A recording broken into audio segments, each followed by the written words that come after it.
Well, you see, the child doesn't understand the parents.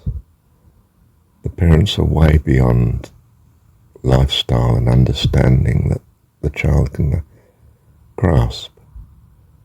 But the child knows that their security and provision, safety is in mum or dad, and they keep close. But that's how we are with God. None of us understand God. How could we? His sophistication and abilities and who he is just way beyond our comprehension. But we trust in our heart that his presence is our security. We keep close to him. He is the center of our life. And it's that which he finds best. The parent is so pleased that this is the propensity of his children, that they stick close to the parent and are just happy being with. The children, like satellites, revolve around the parent. They're not wandering off into deep space. There's a gravity which holds them. And it is the goodness of the parent. And it holds them in orbit. Orbits are a bit eccentric, but they're kids, you see. The parents were able to keep them. That's who we are. We have an amazing variety of what we might call philosophies and theologies and views of God and misunderstandings, quite simply. But the integrity of the gravity of the situation, that we hold close to the parent. Sure, we exercise a sort of freedom where we're at a distance, in a sense, but we are close. We're not just hurtling off into the distance. And I mean, if you had a child that was a runner, wow, you'd have to keep them in with locked doors and fences, wouldn't you? For you know they can't survive in deep space on their own. No warmth, no provision, no light, no life. And that's how we are. The universe shows it to us. And we see Mother Duck on the lake, and she keeps calling to make sure the ducklings know where she is and home in to where she is. She can't chase, 12 ducklings at once. I'm not saying God is handicapped in that way, but she keeps calling so they know where to home in onto. And they do it of themselves, and that's what's lovely. And you have a viable family. She gives the protection and the provision and brings them up, the nurturing. So we have the notion of God being Divine Mother, not just, I say just, but not only perfect Father, but perfect Mum. And Jesus goes further in the story. He's the lovely friend, eternal friend. And each caricature of God is to impress something esoteric or spiritual or deep, relational. It's a question of love and closeness, care, oneness in that spiritual sense, the bond of family. And she says, Dad. It's a loving parental relationship. Because we are still growing spiritually, we are children. Well, that's one view of God. And it covers sort of many views of God. But again, it's to clothe the spiritual reality of love and care that God has with us. He's our dad, our dearest friend. Love you, Dad. Look, you cannot chase after man, because what we see as man is a finite physical presentment like ourselves. If the children follow the children, you get a gang, and a gang are anything but ideal and godly.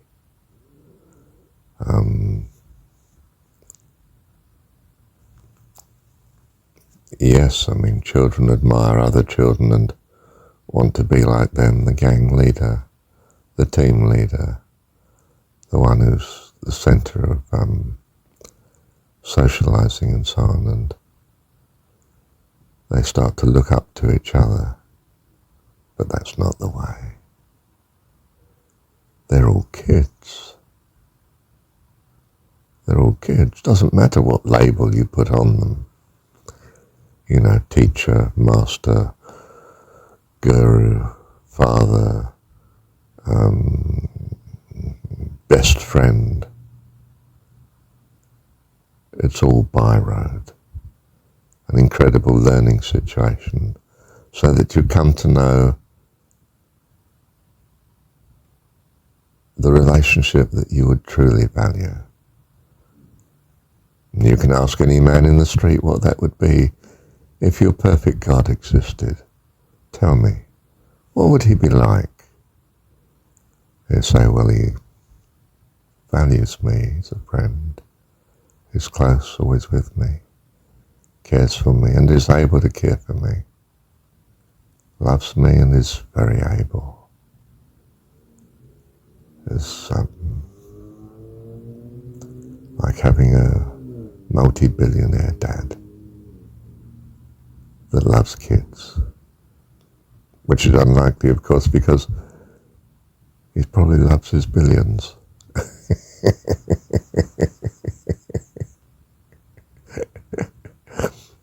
But we know what God would be, you see. We know we can't find him in the world as a physical being. That would be nonsense. He's infinitely more than what I am at present. But his love and closeness and care is as of a mother with child, father with son or daughter.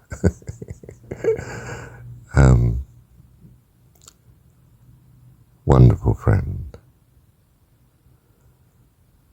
Faithful and true, loving and kind, understanding, compassionate, forgiving, always there, always helpful, always the answer. Everything to us. Sheer, pure intensity of loving relationship, eternal, wonderful God. And I choose to trust that he exists. Because I can think of nothing better, that is my ideal. And he may exist. I live in an experience of uncertainties in everything. If I trust in nothing, I can't move, I'm dead. I have no expectation and no vision, no motivation. Trust is the essence of life, the cause. Make God your cause. Your perception of the perfect, and trust in your heart that he's well able to do the rest. And see the consequence. In other words, taste and see, do it. And you may say, how? And I say, well, whatever's good and lovely, think on these things. It'll transform your hope, because you will appreciate how many wonderful things have happened to you. Nothing of yourself. Just there, from the beginning of your consciousness. Adults looking after you and providing food and shelter, home.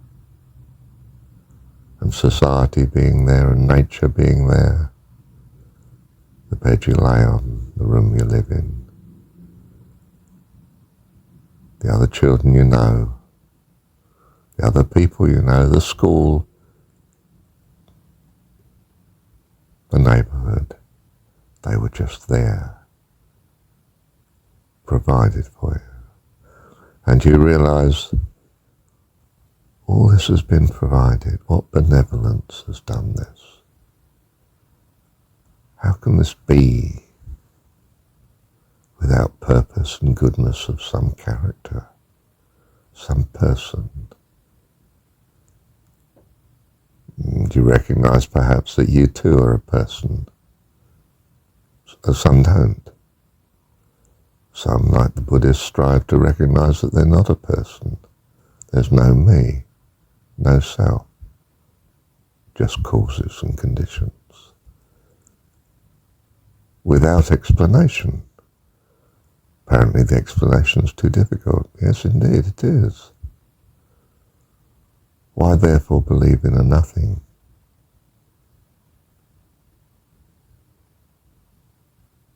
If you don't conceive of life, don't believe in it, don't think of it,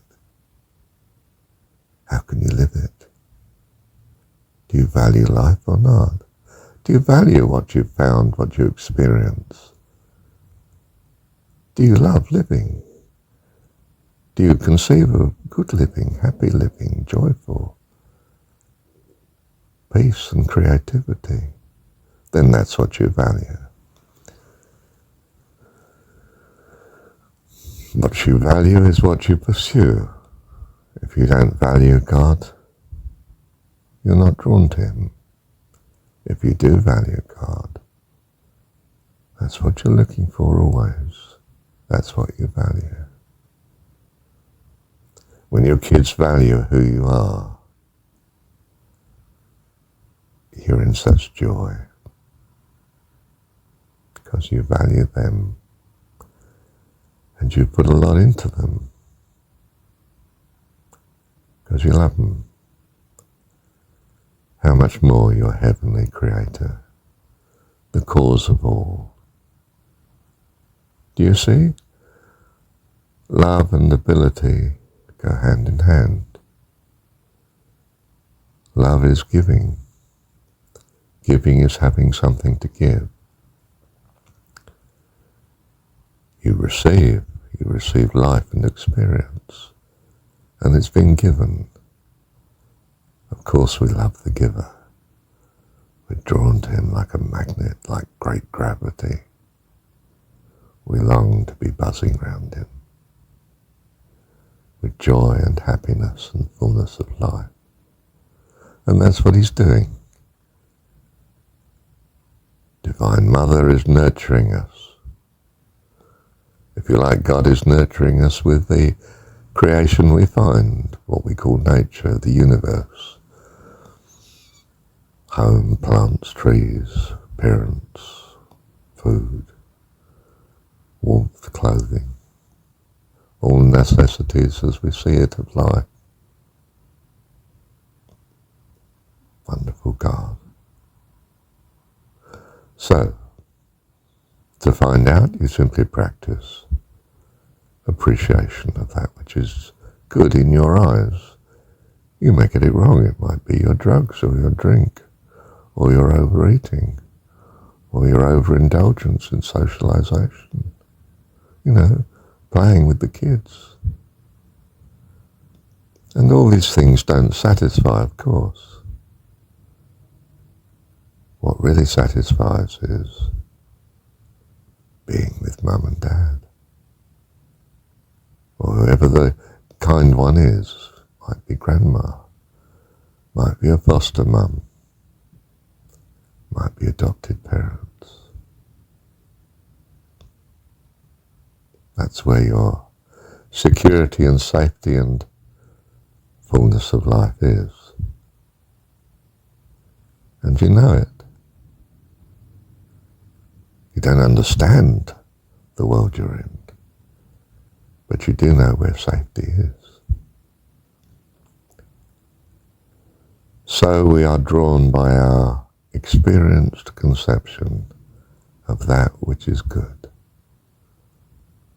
And we value life, life more abundantly and life eternal, constancy, integrity, faithfulness, loving kindness, provision, compassion, forgiveness, guidance, help, blessing, joy, peace, flooded with hope and trust.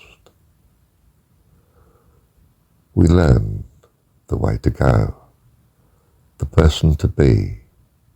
We become an adult in the kingdom of heaven, the home, the place where our family is, our God, our provider, our dad. Thank you, Dad. Love you, Dad.